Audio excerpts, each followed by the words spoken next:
Bom, em meio às reações do governo brasileiro, agora quais são as consequências em relação a esse tarifaço? A gente vai conversar agora com Marcelo Gottke, que é professor de Direito Comercial. Professor, como sempre, muito obrigado pela participação aqui na Jovem Pan. Muito bem-vindo, boa noite. Boa noite, Tiago. Tudo bom? Tudo bem.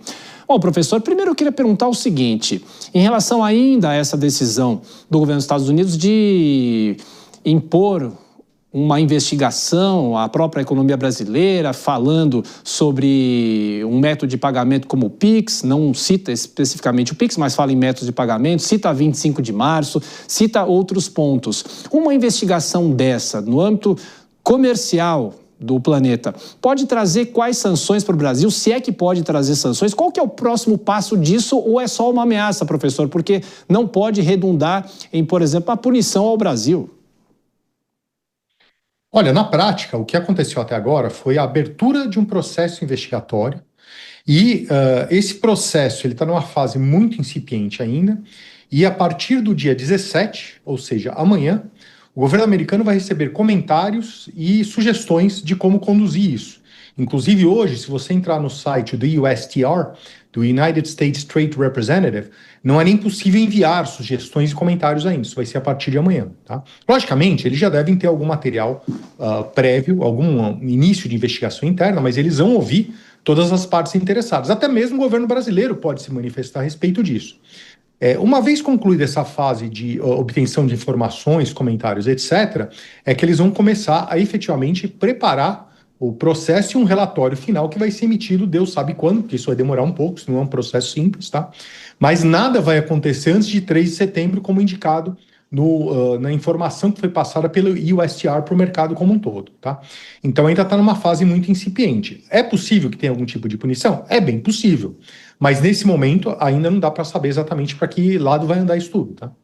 Ô, doutor, e falando também sobre o tarifaço, essa ameaça do governo de Donald Trump a partir do dia 1º de agosto, e eu queria perguntar para o senhor sobre a OMC. A OMC pode se posicionar, tem alguma força, pode punir os Estados Unidos e aí o governo americano voltaria atrás? Ou, como a gente sempre fala, né, em relação à própria ONU, é um organismo que não tem mais tanto peso, apesar da importância? Olha, a OMC, ela foi fruto aí de uma evolução bastante grande. E uma das rodadas de negociação, ela criou, ou ela, melhor dizendo, ela deu dentes para a OMC poder impor sanções. Mas a OMC, unilateralmente, ou de vontade própria, ela pode julgar, né? E nesses julgamentos, ela permite que os países envolvidos naquele processo possam, com base naquela decisão, impor sanções. Mas o que acontece? O Brasil, para ele impor sanções, ele já pode fazer independentemente de OMC. Então, o efeito prático de uma decisão da OMC não vai ser muito grande, a não ser que o Brasil tenha poderio econômico de impor essa sanção contra os Estados Unidos.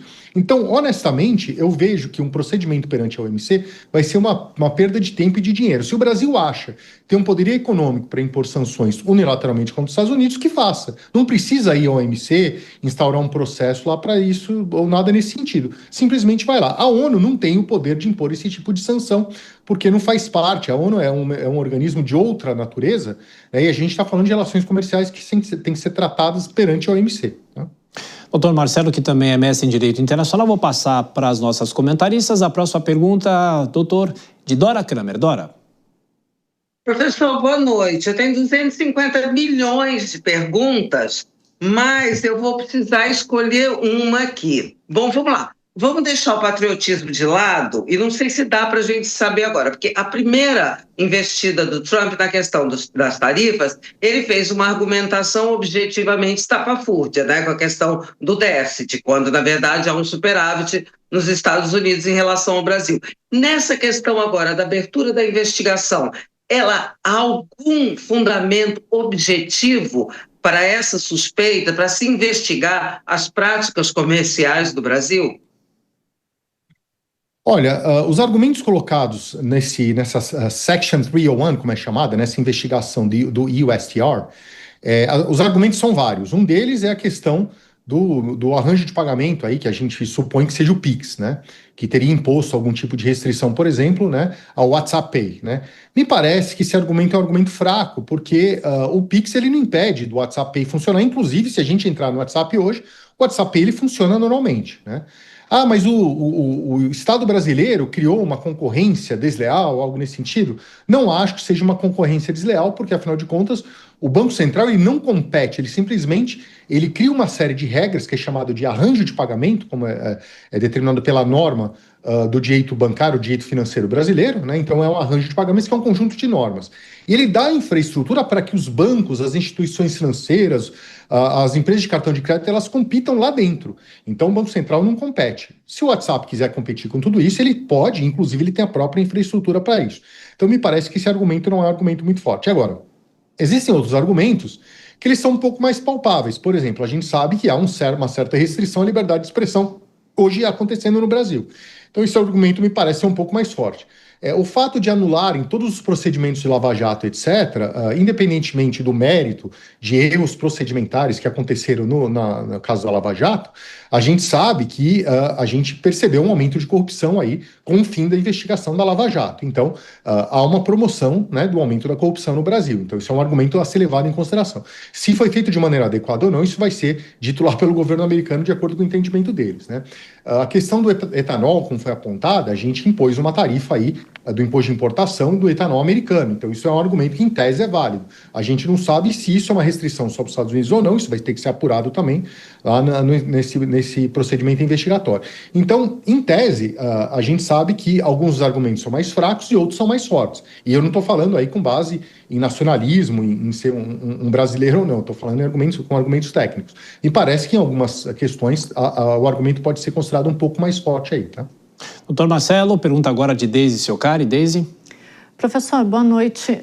Eu queria saber como que o Brasil faz para responder a essas ofensivas americanas sem correr o risco de sofrer mais retaliações ainda. Olha, o risco vai sempre acontecer, vai sempre existir. É impossível a gente pré-determinar se vão ser impostas outras sanções ou não, né?